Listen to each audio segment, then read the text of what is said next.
Hey everybody, happy Monday, May the 30th of 2022, also Memorial Day. So I want to start by thanking those who gave the ultimate sacrifice for our country and their families.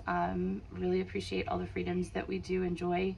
And also I want to acknowledge that I haven't posted a lot of videos. I've been a little bit down. I think there's exhaustion, there's kind of discouragement, just not being able to work on all the things I want to work on, and not being able to get the materials that I need, and all that kind of stuff. Just I hate spending money, all that kind of stuff. So anyways, I have been doing some work. So if you look out in the washed out area, in the garage, basically what I've been doing, and I did a whole bunch of that yesterday, was just continuing to sweep, continuing to use the magnet to try and get every last bit of particular nails, metal, anything like that, so that it won't cause issues in the future. And I'm actually talking with somebody to come and remove the concrete, but that's a timing issue because I want to make sure that I have sod to go in that space. Eventually I do plan to pave it, but sod is faster and easier to maintain at the moment. And I also would need to be here for at least, a certain amount of days. And I have business travel and things like that, which are kind of interrupting that, to make sure that the sod is watered and all that good stuff. So anyways, that's just a timing issue that I have to work myself through. Also, you saw what I threw together yesterday. I didn't have too much motivation because it was so hot.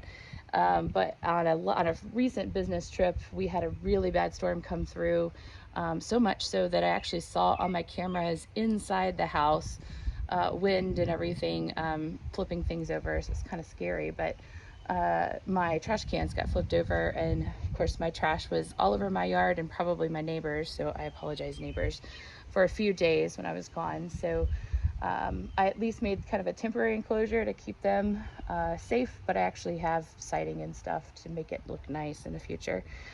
Anyway, so that got slapped together yesterday. And other than that, it's been a lot of just kind of maintenance, mowing and cleaning things up, and continuing on. So the thing that obviously we're excited to work on right now is here, the little house. And it's kind of a lot of stops and starts, a lot of getting pumped and ready to do something and then realizing that you need something. So actually I just finished a trip to Home Depot, and now I've determined that I need to go back because I need a second ladder that's shorter. The tall one is too tall, it won't go up in this building, and a little step stool which allows me to reach sinks too much into the ground, and so it's just going to cause a lot of safety issues. So here we are again. I gotta go to the store, which is probably fine because one of the other things that I just grabbed at the store, the rope, I have a strategy for protecting the roof, and the tarp that I need is not available. So I can either do a temporary solution that won't cover everything, which I don't really like that plan, or go get the one that I need at a bigger store, I guess. But anyways, I will share that idea with you. It may not work at all, maybe a total failure, but we're going to see. So as you can see, we've got our joists and framing, and then we actually have these basically purlins that go across in the horizontal. All of those are basically our nailers that we put our nails through to attach the shingles. Apparently we never took any shingles off of this house, so we had like 5 layers of them.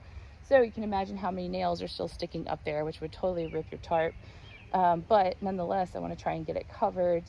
Not so much because of rain, but more because of sun. We get so much sun and it's really heating up and drying things out, and we don't want to dry it out too much. So I want to try and control that. So my thought process is that I'm going to put a couple of boards up there kind of as rails that the tarp can slide up and over, and then I will pull it from the other side with a whole bunch of ropes. In theory, that works in my head, so we'll see how it goes. Even if I tear a hole in it, it's probably better than nothing, so we're probably going to go with that. But in the meantime, what I'm working on right now is the shoring everything up. This is what I needed the ladder for. These long boards that you see here, they are cut to be basically what I would call strapping. So they're not going to act as a joist. In fact, they're not even treated. They're just temporary, just to kind of get this work done.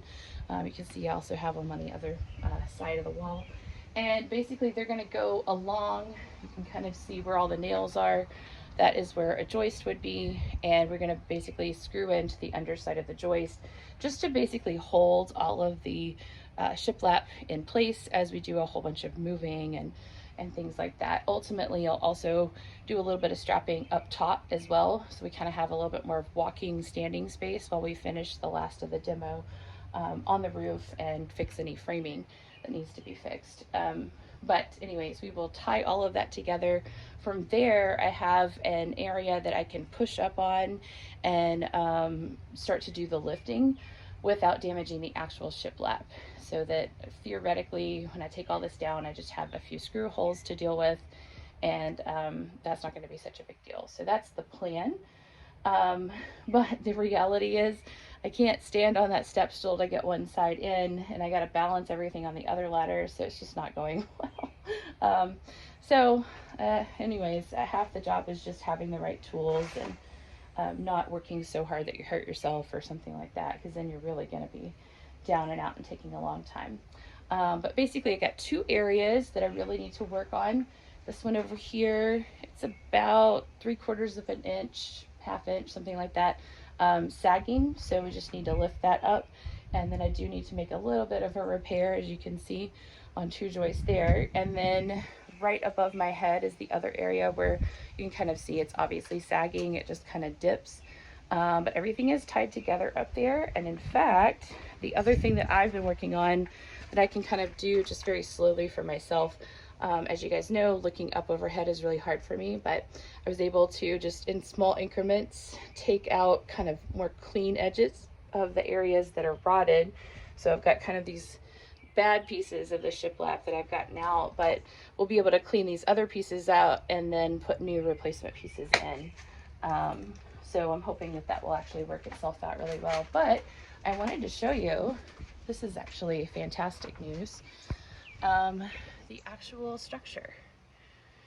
And I have to say, you guys, it could be so much worse. It's really not that bad. All of these tend to look like they're in good shape. Again, like I said, we do want to fix a little bit of unevenness, but it looks like a lot of this framing is doing well. I'll replace a few of those over there in that corner. But the handy thing is you already know what size and shape they need to be, so that's kind of nice. And then back here behind me, I have a little bit of work to do as well. Now, all of these horizontal pieces that you see, with the nailers that we talked about earlier, those we're just going to take them all off and replace them, I think, because I need to obviously have something to nail into. I need to make sure that the roof is ventilated a little bit. This is what does that. And I don't want it to be uneven. So even if I took some out and didn't take others out, then I'd probably just end up with uneven dimensions anyways. And they're probably the parts that are in the worst shape, so it's okay. I think just having the structure is fantastic. I also want to give a little bit of love and recognition to these cedar shingles. So this is the underside of the historic cedar shingles. Basically, these are just very thin pieces of wood, but they just overlap them in such a way that water runs down. And the cool thing about wood, in this case, we're using that material in the way that it really benefits. We're actually, when water hits the wood, it begins to swell. And so you create sort of a watertight situation just by the mere fact that all of that has swollen. The challenge is we need it to be something that can dry.